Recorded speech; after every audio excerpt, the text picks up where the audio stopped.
Hello, good morning. Welcome to my channel. My name is Saili Kerkar. Namaste to all of you.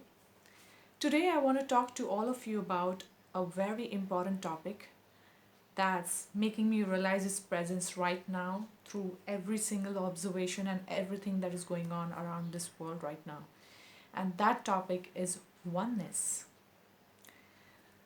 What do I mean by oneness?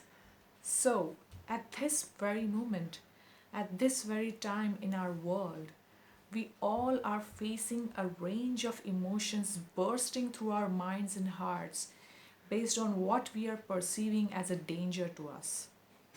The whole of humanity is experiencing some kind of fear, stress, anxiety, and kind of a probably a depression and a lot of panic.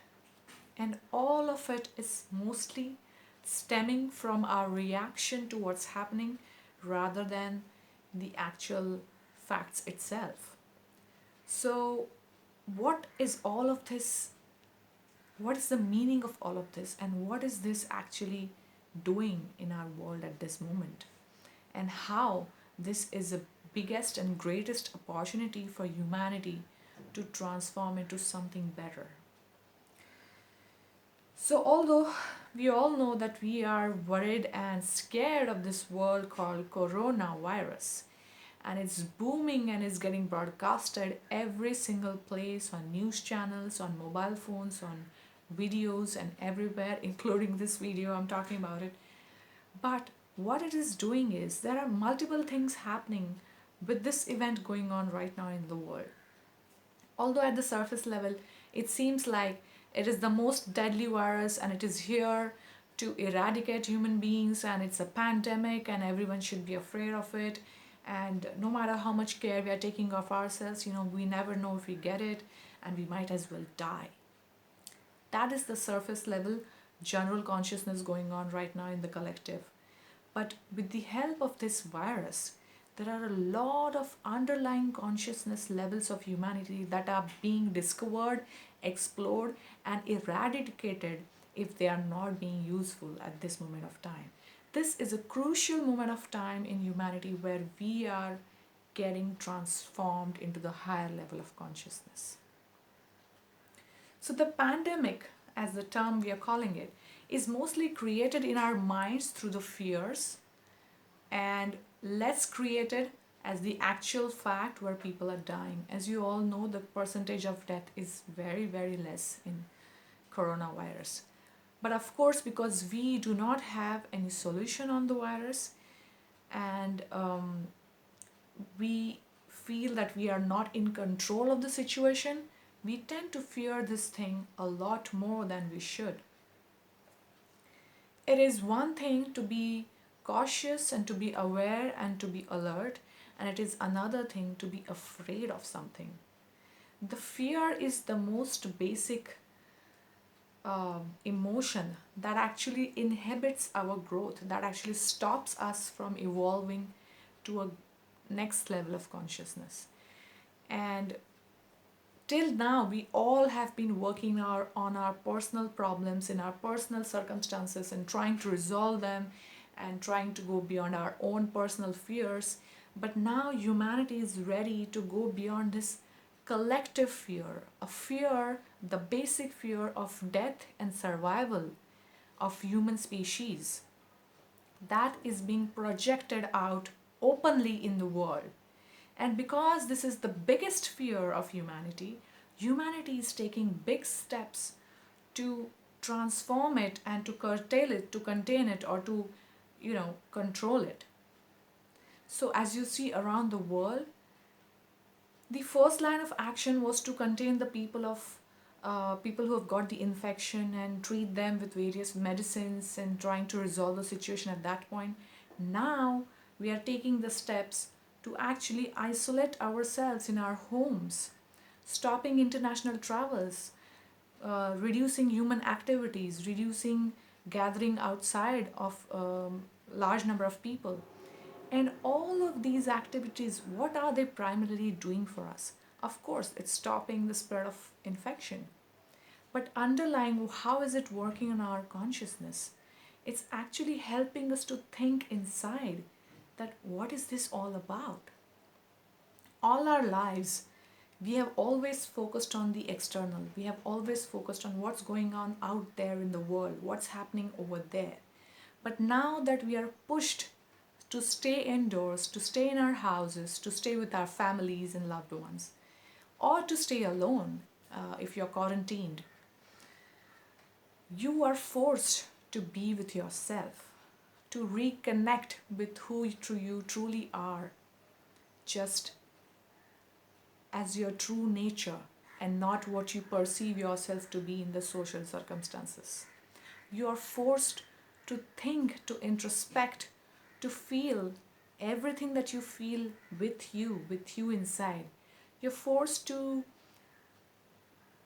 help you to transform your relationships with your loved ones, with your families, to re-evaluate your roots, where you came from, what you truly like, what you truly not like, what is the value of this life. Every moment of this life is precious to you, and as you are staying in quarantines and self-isolations, you are forced to think the value of life that's been given to you. So the first step is we are getting the opportunity to connect with ourselves. Next is we are getting the opportunity to connect with our closest loved ones, the ones that we live with every moment of the day. We have been given opportunity to think about how those bonds are helping you or not helping you, or what you should be doing about these connections, how they can be transformed. And the biggest and the most important opportunity that we have been given is connecting to the whole wide world. This coronavirus is not just affecting me, my family, or a particular country, it's affecting the whole wide world. Because human beings are so well connected in today's age, we are also greatly and completely globally affected by any viruses because all humans are connected. And the way this virus is spreading, if you see those maps where they show how the virus infection is spreading, yes, the virus is spreading and that could create a reaction of fear inside you, but it also tells you that actually how the world is connected, how humanity is completely connected with each other and is actually one. It is giving me more and more feeling of oneness, that we all are one. All these kind of categories that we have for each other, whether it is based on our countries, our citizenships, our nationalities, our beliefs, our religions, caste, economic statuses, no matter what label you have on your head, you can get coronavirus as good as any other person in this world. Coronavirus does not discriminate, and that actually tells us how nature does not discriminate. Nature is equal for everyone. And the only concepts we have in our heads about certain people being better or good or bad is all in our heads, and there is no discrimination. We all are one as human species. Whether you're the biggest superstar, you're the richest guy, or you're just a person living on a street, you can get coronavirus. What does that tell us? We are all are just human beings. Any other label that we put on ourselves is an illusion of our mind. We are human beings who have this beautiful body with us and who have this beautiful mind that creates loads and loads of illusions and imaginations and all sorts of things. If we put to use it properly, we can create great things. If we put to use to create fear, we can create great fear. So the coronavirus is actually helping us to put ourselves back into who we are, to help us connect with our true nature, to the whole of humanity, and to the whole of world, apart from humans. Today in India, where I'm speaking from, we have a curfew day and the whole of country is shut down.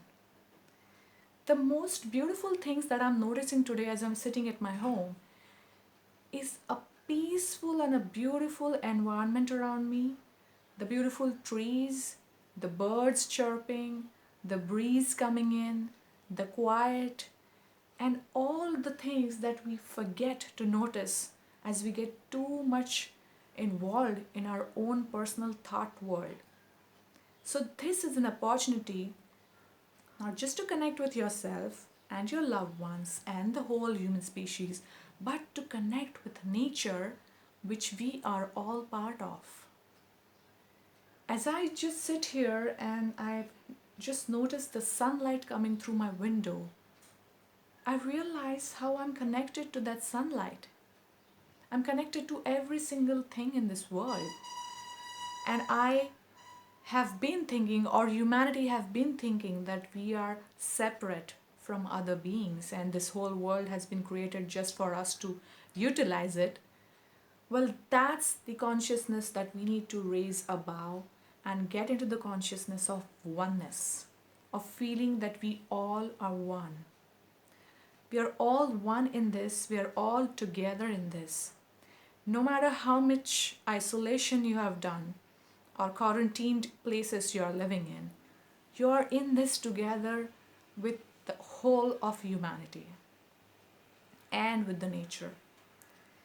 I know there have been a lot of deaths and a lot of people in grief, but we have to see how this coronavirus is also helping us to grow our way of thinking, our way of being, our way of living, our way of feelings. We had been blind all along not to see who we are, not to see what we are part of. But this event that's going on globally at this moment is helping us to see that we are those human beings who are part of nature, who are all one. There is no discrimination between you or me or anybody else. And there is no discrimination between us and this nature. This nature is inside us and we are part of it. Including the coronavirus is part of this nature. Everything that is part of our world at this moment is us. And the more we accept it and the more we remain in our grand power of nature, of God, or whatever you want to call it, the more we are going to be able to deal with it in a good way. The fear only rises when you consider yourself to be alone, when you consider yourself to be separate from everything else, to be having no belongingness, to be having no support, and to be thinking that you're just this body who's gonna die because of some virus. The more you feel connected with your true power as a human being, as part of this beautiful nature, as part of this earth, you will revive your power as who you truly are. And you'll be able to see coronavirus for what it is truly. And you'll be able to go beyond. So this is my message for all of my beautiful beings out there. Love you all. Stay in your love, stay in your power, and stay in your beautiful grandness. Believe in yourself and embrace this situation in your grandness. Love you all. Namaste.